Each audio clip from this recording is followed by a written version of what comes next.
2,000 years ago, in the Indian subcontinent, a vast empire emerged in the Deccan Plateau and set the stage for the course of Indian history.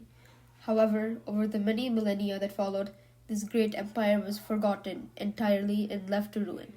Welcome to our video on the Satavahanas, the forgotten masters of Dakshinapatha. Let's rewind back. In 230 BCE, India was ruled by the great Mauryan Empire, which had already unified much of the subcontinent 100 years before. Their arguably greatest emperor Ashoka, who had overseen prosperity in the empire, had passed away that year. Taking advantage of this situation, many provinces revolted and became autonomous, eventually dissolving the Mauryan Empire. One of the provinces that had gained freedom was the southernmost region of the empire, which was now ruled by the Satavahana family. The origins of the Satavahana family are vague at best, though we can make out that they were probably an influential family of the area even before the Mauryan collapse. The word Satavahana itself comes from the Sanskrit term Satavahana, literally translating to driven by seven, referring to the Hindu sun god Surya's chariot being driven by 7 horses. From this context, it becomes evident that the Satavahanas used this as a way to claim legitimacy from the sun god Surya through solar descent, which was not at all uncommon in ancient India. By 180 BCE, the Satavahanas had established themselves as an independent kingdom in what is modern-day Andhra Pradesh. However, their origins are still heavily debated. The Puranas, a group of Hindu historical and mythological texts, call the Satavahanas as the Andhras, leading many to believe that they originated in modern-day Andhra Pradesh and spoke an archaic form of Telugu. However, others suggest that their mother tongue and culture was predominantly an archaic form of Marathi. In reality, both Marathi and Telugu descended from the same language of the Satavahanas, making it a predecessor to both South Indian language and culture. Politically speaking, the Satavahanas were first firmly established at the city of Amaravati and its surroundings, and their earliest recorded king, Andhra Simuka, likely ruled from there from at least 180 BCE. His name in the Puranas range from names from Srimuka to Sindhuka, but these are all corrupted names of Simuka, which is his original name. Not much is known about Simuka, but he was likely the first Satavahana sovereign king. In the Matsya and Vayu Puranas, he is mentioned to have overthrown the last ruler of the Kanha dynasty, Susharman. He was succeeded by his brother Kanha, also referred to as Krishna in various Puranas. Kanha expanded the Satavahana realm to the west, and it is most likely that during his reign, the Satavahanas actually became a prominent power in the south. One of his most famous inscriptions is the inscription of Nashik cave, where he describes that this cave was constructed by an officer that oversees the Shramana, which are the Buddhist and Jain, monks at Nashik. His most famous achievement, though, would be capturing the city of Pratisthana.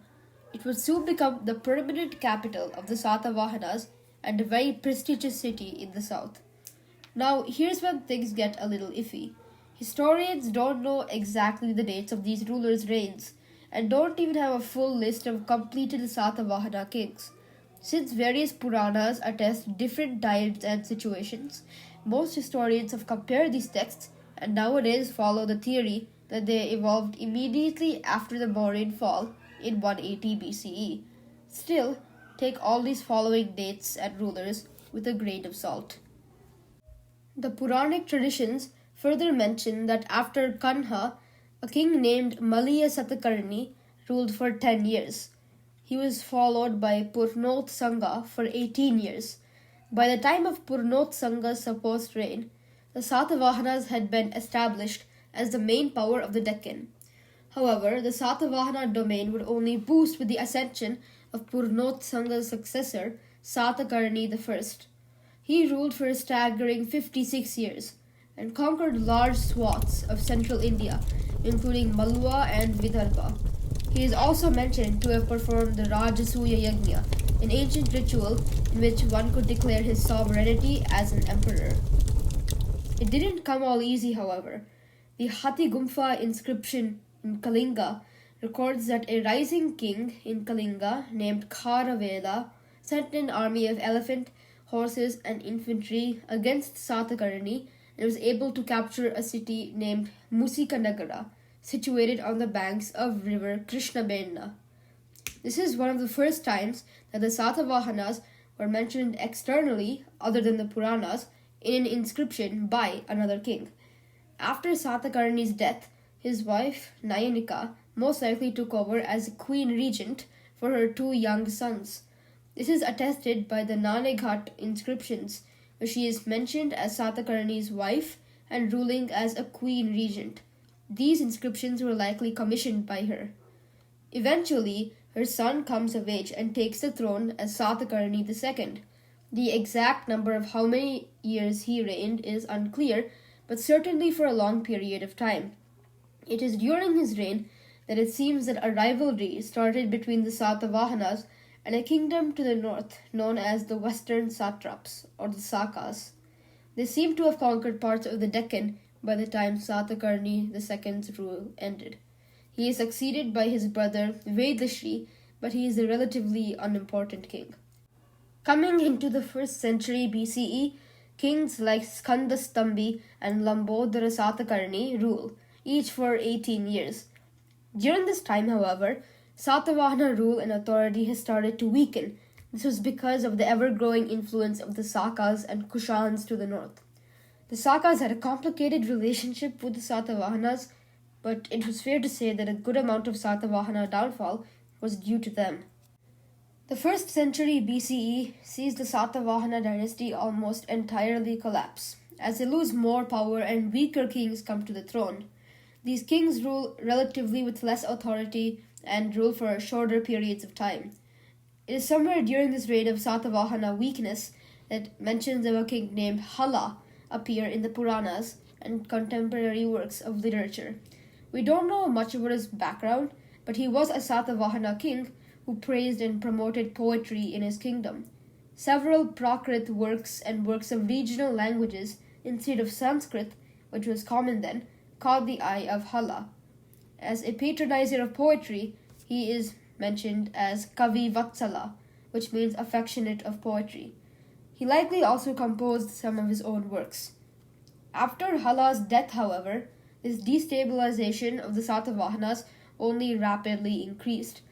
There are more frequently civil wars and internal conflicts, causing many kings to come and get off the throne without ruling for many years. It is clear that entering the 1st century AD, the Sakas arrive at their zenith of power at the expense of Satavahana territory.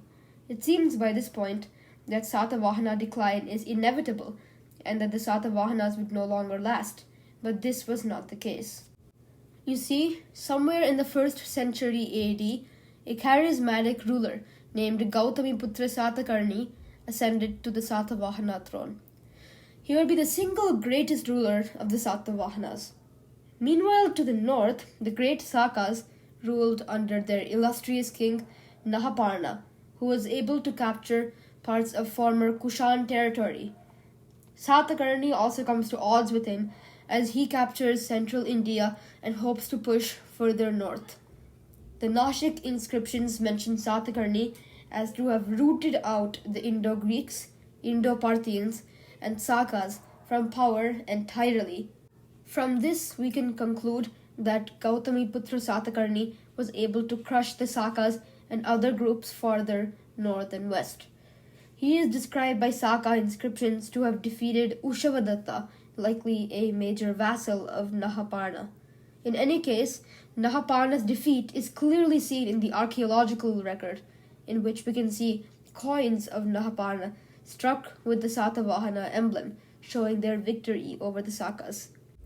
As a result, Satakarni recaptures Malwa and Gujarat.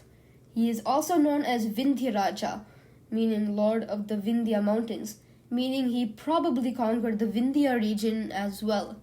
This was the height of the Satavahana Empire. They were also commercially active and traded with not only the kingdoms of India, but also as far as Egypt, Greece, and Persia. Finally, somewhere around 130 AD, Gautamiputra Satakarni died. He is succeeded also by his successful son, Vasishtiputra Sri Pulamavi. However, from the ruins of the Western Satraps, a new Saka king named Chashthana rises to power and swears revenge. During Pulumavi's reign, he is able to reunite the Western Satraps and conquer Malwa and parts of central India that were under Satavahana sway.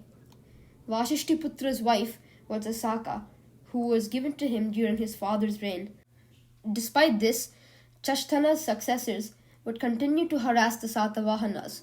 Rudradaman, the king of the Sakas and the father-in-law of Pulumavi, defeated the Satavahanas twice and retook western Maharashtra. And so his reign is characterized by the loss of northwestern territories. However, he did manage to extend his rule to the south and east. Although certainly a great king, his death marked the date when the Saka rulers were able to effectively control Satavahana expansion and make them vassals. Pulumavi was followed by Shivashri and Shivaskanda Satakarni. Each ruler ruled for 7 years. Finally, the next ruler, Yajnasri Satakarni, was able to regain lost territories in the north for one final last time. He was the last great Satavahana ruler who was able to restore the domain at its height.